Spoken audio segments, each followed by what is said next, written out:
congratulations, it's a boy. Or congratulations, it's a girl. As a pediatrician for nearly 20 years, that's how many of my patient relationships began. Our bodies declare our sex. Biological sex is not assigned. Sex is determined at conception by our DNA, stamped into every cell of our bodies. Human sexuality is binary. Either you have a normal Y chromosome and develop into a male, or you don't, and you will develop into a female. There are at least 6,500 genetic differences between men and women. Hormones and surgery cannot and do not change this.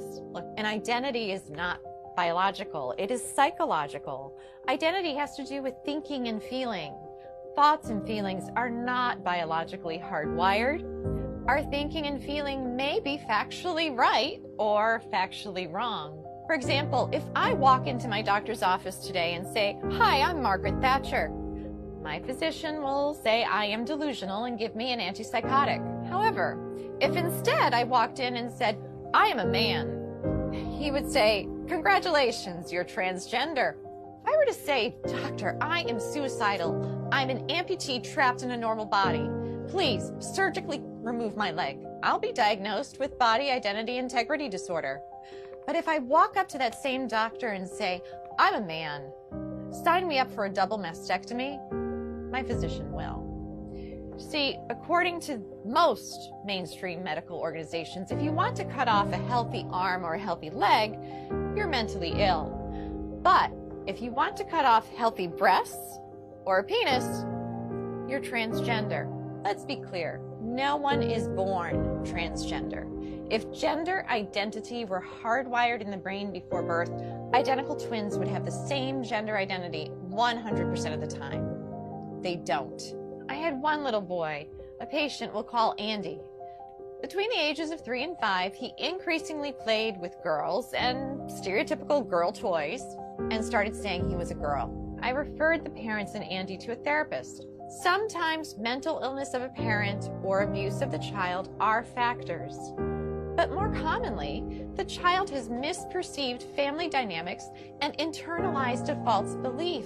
In the middle of one session, Andy put down the toy truck and held on to the Barbie and said, "Mommy and Daddy, you don't love me when I'm a boy." What the therapist learned is that when Andy was 3, his sister with special needs was born. She required significantly more of his parents' care and attention. Andy misperceived this as, "Mommy and Daddy love girls. If I want them to love me again, I have to be a girl." With family therapy, Andy got better. Today, Andy's parents would be told something quite different. They would hear, "This is who Andy really is. You must change his name, ensure that everyone treats him as a girl, or else he will commit suicide."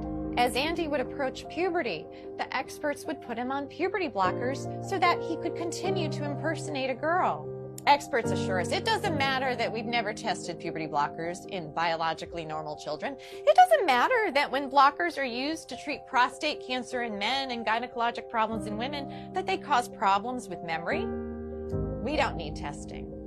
No, we need to arrest his physical development now, or he'll commit suicide. But this is not true. Instead, when supported in their biological sex through natural puberty, the vast majority of gender-confused children get better. Yet, we are chemically castrating gender-confused children with puberty blockers.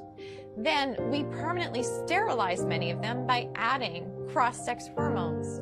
Cross-sex hormones are estrogen and testosterone. Those put young children at risk for heart disease, strokes, diabetes, cancers, and even the very emotional problems that experts claim to be preventing.